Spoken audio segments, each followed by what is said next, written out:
नमस्कार। आदाब। आपका मेरी अपनी महफिल में एक बार फिर इस्तकबाल और स्वागत है। यह वही महफिल जिसमें मैं आजकल आपको सादत हसन मंटो के अफसाने सुना रहा हूँ। आज मैं आपको सुना रहा हूँ उनका अफसाना मुलाकाती। विजिटर, मुलाकाती। आज सुबह आपसे कौन मिलने आया था मुझे क्या मालूम। मैं तो अपने कमरे में सो रहा था। आप तो बस हर वक्त सोए रहते हैं, आपको किसी बात का इल्म नहीं होता, हालांकि आप सब कुछ जानते हैं। ये अजीब मंतक है। अब मुझे क्या मालूम कौन सुबह सवेरे तशरीफ़ लाया। कोई आया होगा मेरे मिलने वाला, या कोई और शख्स जिसे सिफारिश करानी होगी। आपकी सिफारिश कहाँ चलती है? ये बड़े आए हैं गवर्नर कहीं के। मैंने गवर्नरी का दावा कभी नहीं किया, लेकिन इधर उधर मेरी थोड़ी सी वाकफियत है, इसलिए दोस्त यार कभी कभी किसी रिश्तेदार को यहाँ ले आते हैं कि मैं उनकी सिफारिश कर दूँ।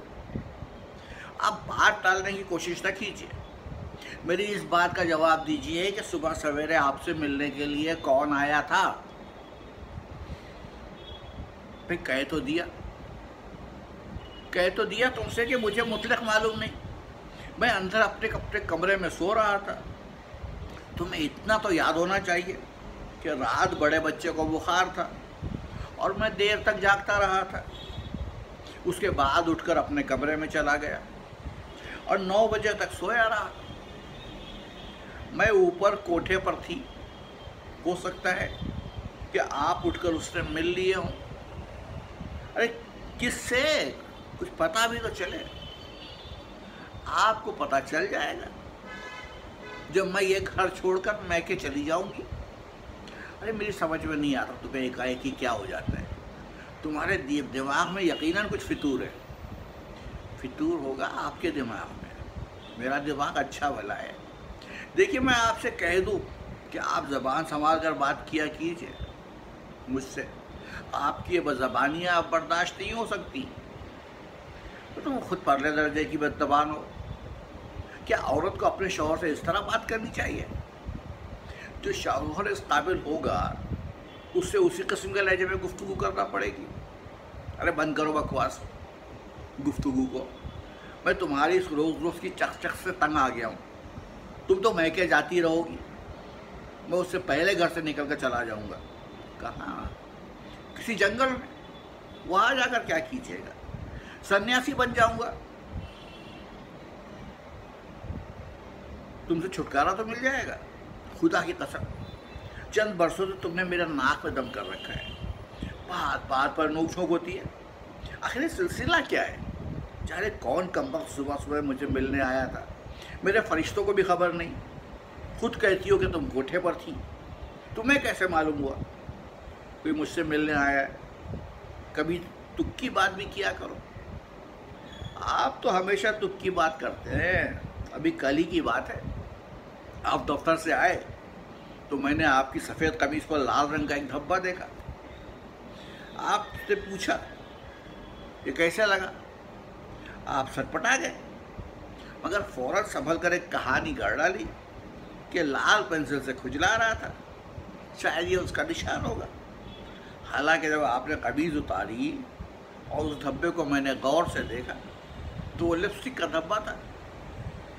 मेरा ख्याल है कि तुम्हारा दिमाग चल गया है। जनाब, उस लाल धब्बे से खुशबू आ रही थी। क्या आपके दफ्तर के लाल पेंसिलों में खुशबू भी होती है? औरत का दूसरा नाम अपने खाविंद की हर बात को शक्की नज़रों से देखना है। कल सुबह तुम्ही ने तो मेरी कमीज में सेंट लगाया था। लगाया होगा, मगर वो दाग यकीनन लिपस्टिक का था। यानी लिपस्टिक लगे होंठ मेरी कमीज चूमते रहे। आपको बातें बनाना खूब आती है। कमीज चूमने का सवाल क्या पैदा होता है? क्या होंठ वैसे ही कमीज से नहीं छू सकते? छू सकते हैं बाबा, छू सकते हैं। तुम ये समझती हो कि मैं कोई यूसुफ हूँ कि लड़कियाँ मेरे हुस्न से इस कदर मुतासिर होती हैं कि अर्श खाकर मुझ पर गिरती जाती हैं और मैं झाड़ू हाथ में लेकर सड़कों से ये कूड़ा करकर उठाता रहता हूँ। अरे मर्द हमेशा यही कहा करते हैं देखो, तुम औरत ज़ात की खुद औरत होकर तौहीन कर रही हो। क्या औरतें इतनी ही कमज़ोर किरदार की हैं कि हर मर्द के आगे पानदाज की तरह बिक जाए? खुदा के लिए कुछ तो अपने सिर का ख्याल करो। मैंने तो हमेशा हर औरत की इज्जत की है। भाई कोई चिड़ी मार नहीं जो जाल बिछाता फिरे। आप कसरे नफसी से काम ले रहे हैं, वरना आप अच्छी तरह जानते हैं कि आप चिड़ी मारों के गुरु हैं। ये रुतबा आज तूने नया बख्शा है। 8-10 रोज हुए मुझे कमीना कहा था, आज चिड़ी मारों का गुरु। परसों ये इरशाद होगा कि तुम हिटलर हो। वो तो आप हैं। इस घर में चलती किसकी है? जो आप कहेंगे वही होगा, होके रहेगा। मैं तो 3 में हूँ ना 13 में। अरे मैं कहता हूँ आप फजूल बकवास बंद करनी हो जानी चाहिए। मेरा दिमाग चकरा गया है। दिमाग आपका बहुत नाजुक है, ज़रा सी बात करो तो चकराने लगता है। मैं औरत हूँ, मेरा दिमाग तो आज तक आपकी बातों से नहीं चकराया। औरतें बड़ी सख्त दिमाग होती हैं, यूँ तो उन्हें सिन्फ़े नाजुक कहा जाता है, मगर जब वास्ता पड़े तो मालूम होता है कि उनके सिन्फ़े करख्त दुनिया के तख्ते पर और कोई भी नहीं। आप हद से ज़्यादा बढ़ रहे हैं। क्या करूँ? तुम मेरा दिमाग जो चाट रही हो। तुम्हें इतना तो सोचो कि मैं दफ्तर में 8 घंटे झक मार कर घर आया हूँ, थका मांदा हूँ, मुझे आराम की ज़रूरत है। और तुम ले बैठी हो एक फर्जी किस्सा कि तुमसे मिलने के लिए सुबह सवेरे कोई आया था। अरे कौन आया था ये बता दो, सारा झंझट ख़त्म हो। आप तो बस बात टालना चाहते हैं। अरे कौन खर्जात बात टालना चाहता है? मैं तो चाहता हूँ कि किसी ना किसी हेले से ख़त्म हो। लो अब बता दो कौन आया था मुझसे मिलने? एक चुड़ैल थी, वो यहाँ क्या करने आई थी? मेरा उससे क्या काम? ये आप उसी से पूछिएगा। अब तो मुझे पहेलियाँ ना बुझवाओ, बताओ कौन आया था। लेकिन तुम तो ऊपर कोठे पर आई थी।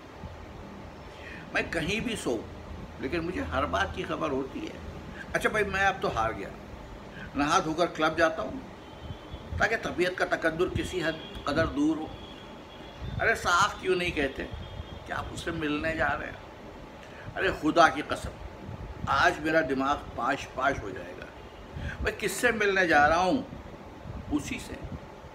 तुम्हारा मतलब है उसी चुड़ैल से? अब आप समझ गए। तो क्लब जाकर आपको और किससे मिलना है? मुझसे। अरे तुम तो हर वक्त सीने पर सवार रहती हो, इसीलिए तो आप अपने सीने का बोझ हल्का करने जा रहे हैं। किसी दिन मुझे जहरी क्यों नहीं दे देते ताकि किस्सा ही ख़त्म हो? इतनी देर में तो पागल नहीं हुआ, लेकिन आज ज़रूर हो जाऊंगा। इसीलिए कि मैंने आपकी दुखती रग पर हाथ रख दिया है। अरे मेरी तो हर रग दुख रही है आज। तुमने मुझे इस कदर झंझोड़ा और लताड़ा है कि अल्लाह की पनाह, तुम औरत नहीं हो, लंथूर पहलवान हो। ये सुनना आपसे बाकी रह गया। ना रहे वो चुड़ैल दुनिया के तख्ते पर। फिर वही चुड़ैल। देखो बाहर ड्योढ़ी से मुझे किसी औरत की आवाज़ सुनाई दी है। आप ही जाकर देखिए। अरे लाहौल वाला, औरतों का देखना मेरा काम नहीं, तुम्हारा है। नौकर शिकायतियों। बीबी जी, वही बीबी आई हैं जो आज सुबह आई थी। मैं चलता हूँ। नहीं, अरे नहीं, वो आप ही से तो मिलने आई हैं। ओ ज़किया,